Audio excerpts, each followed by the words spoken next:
evening and welcome to I-24 News Defense Magazine. I'm Alon Ben David with your weekly review of security, intelligence and strategic affairs. In this edition, we examine the raging conflict in Syria. As Assad's forces lose ground, the U.S. launches a covert raid and kills an Islamic State leader. We bring you an exclusive interview with Amos Gilad, head of the Policy Directorate at Israel's Ministry of Defense and one of the country's most prominent intelligence experts. And finally, we take a behind-the-scenes look at a weeks-long joint military exercise between the U.S. and Israel, codenamed Nobel Shiri. Let's begin. We start in Syria, where President Bashar Assad is under fire. His regime is perhaps at its most vulnerable since the country's civil war erupted more than 4 years ago. A collection of Islamist groups, including the Islamic State, are on the move, but this time, analysts are hesitant to forecast his downfall. More in the next report. Syrian President Bashar Assad is on the ropes, but not down for the count. In the north, his forces have lost large swaths of Idlib province and Aleppo to an alliance of Sunni Islamist fighters, including the Islamic State and al-Qaeda-linked Nusra Front, who are widely assumed to be supported by Saudi Arabia, Turkey, and Qatar, regional states that want Assad gone from power. In the south, Syrian troops have lost ground to rebels, including along the border with Israel. The IS has likely attacked government-held areas in central Syria, most recently ancient Palmyra. Battered, the Assad regime has justified the setbacks as a part of normal warfare. We are today waging a war, not a battle. And war is different than a battle. War is a number of many battles. And when we are talking about a fierce war, it is an operation of attack and retreat, victory and defeat, rise and fall. In response, Iranian-backed Hezbollah, which has long fought alongside the Syrian army, unleashed a military campaign last week in the Kalamoun mountain range, a short drive from Assad's seat of power in Damascus. The direct result is that the armed insurgents were defeated and pushed out of the areas of engagement. We recovered approximately 300 square kilometers of Syrian and Lebanese lands from the control of armed groups. For their part, government troops continue to target the opposition, having killed multiple IS leaders over the weekend. This after the U.S. announced on Saturday it had carried out a covert raid in Syria that left dozens of IS members dead, including top official Abu Saif, who helped manage the group's black market sales of oil and gas. Despite Assad's predicament, Western diplomats are cautious about forecasting the demise of a leader who has consistently defied such predictions throughout the 4-year-long war. This week I had the opportunity to speak with Amos Gilad, head of the Policy Directorate at Israel's Ministry of Defense, one of the country's foremost intelligence experts. Gilad previously served as coordinator of government operations in the Palestinian territories, as well as head of research for military intelligence. General Gilad, Israeli objections to the emerging deal between the U.S. and Iran are known. Do you believe it could still be avoided, or is it a done deal? The issue at stake is not agreement, it's a bad agreement. Bad agreement that means legitimacy to this regime, legitimacy to the potential to develop, let's say, in the coming few years, military nuclear capability, and what will happen to the whole Middle East. There will be competition by Arab countries and so on, and race, a nuclear race. So the issue is strategic one, and you cannot change regime by signing agreement with him as long as it does not change. And this agreement or any agreement that is on the table now will not change, and is not asking the Iranians to change their regime or their sponsorship of terror, their support in terror, or the rockets or the missiles, or the violent depression of the Iranian population, that they are under deep depression. It seems that in the eyes of the U.S. administration, Iran is a legitimate partner in the fight against ISIS.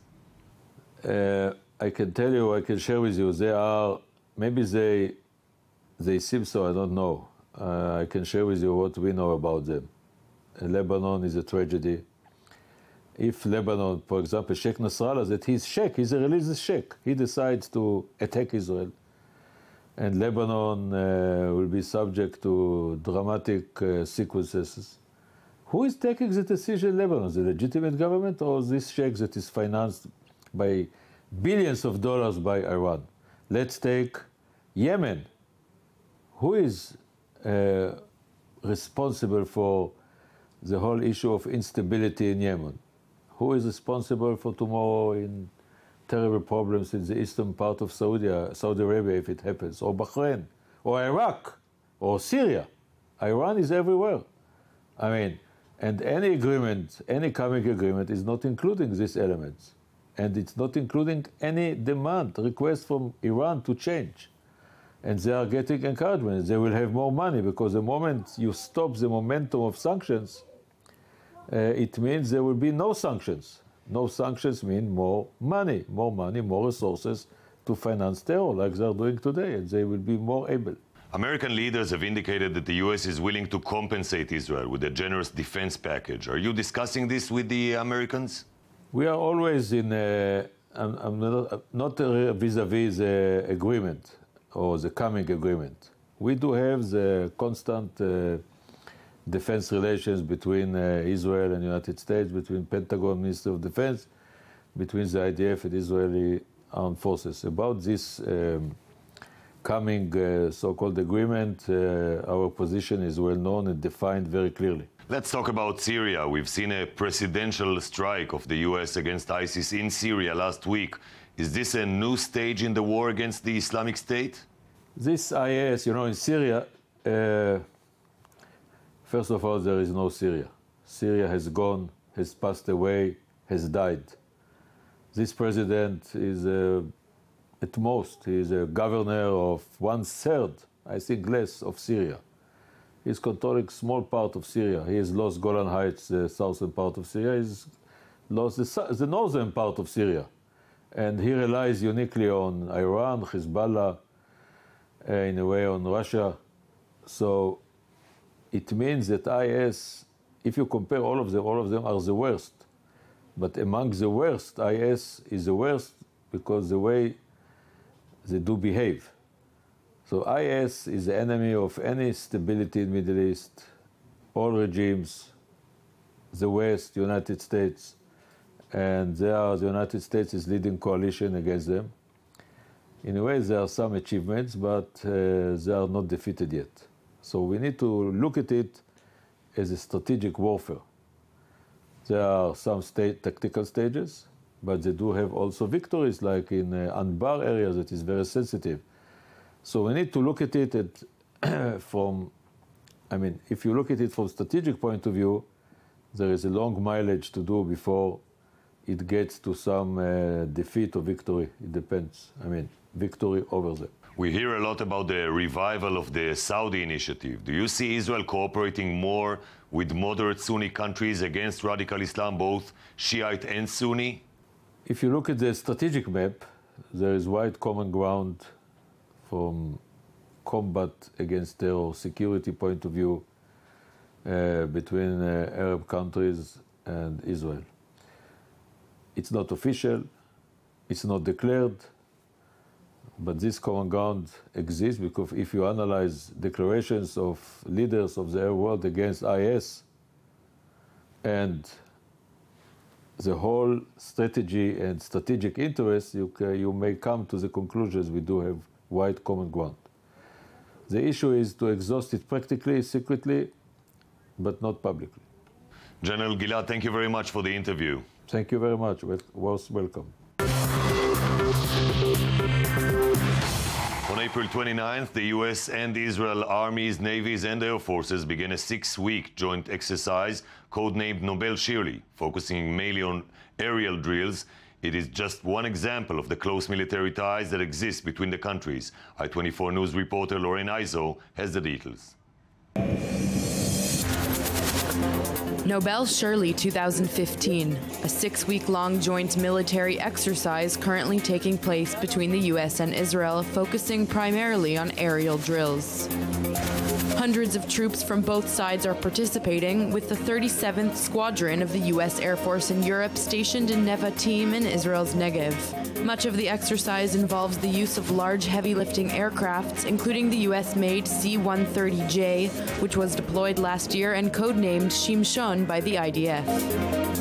The 175-strong U.S. contingent consists mainly of Air Force officers, as well as technical support and maintenance personnel.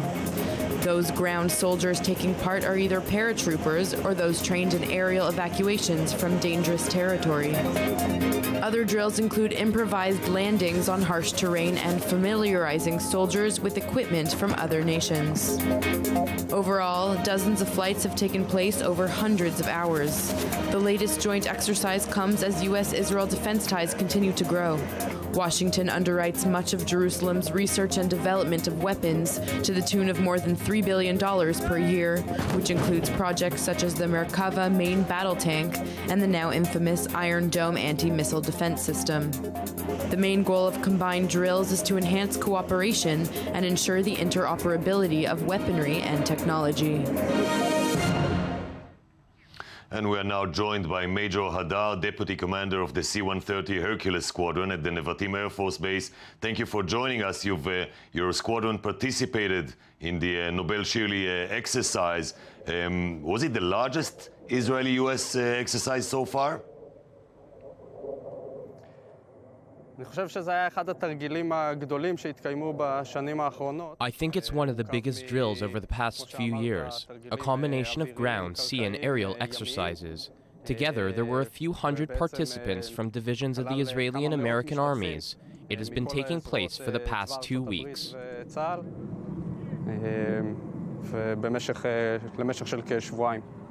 Which aerial forces participated from both sides?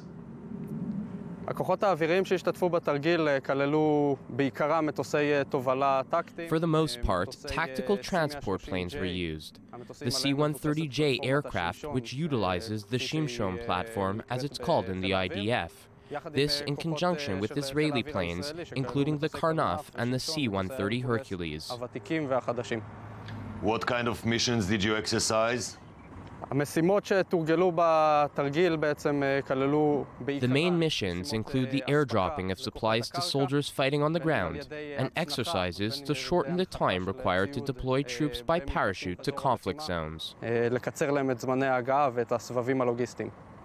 What is it like to operate with a foreign military in a foreign language? Our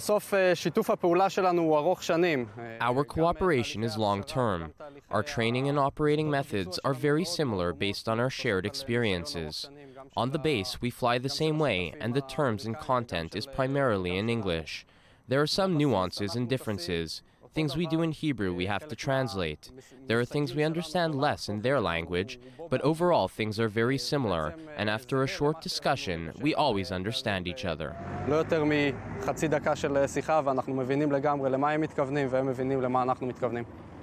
The Israel Air Force is currently receiving its new C-130J transport aircraft. How different are they from the legacy C-130E and H that you operate? We started using the C-130J, or Shimshon, as the Israeli Air Force calls it. These are planes that utilize a platform that has been updated over the years from the 130E and 130H. We also use the Karnaf and older planes. The body of the planes are similar, besides the fact that the Shimshon is much longer, with significant improvements in the precision, execution, and security.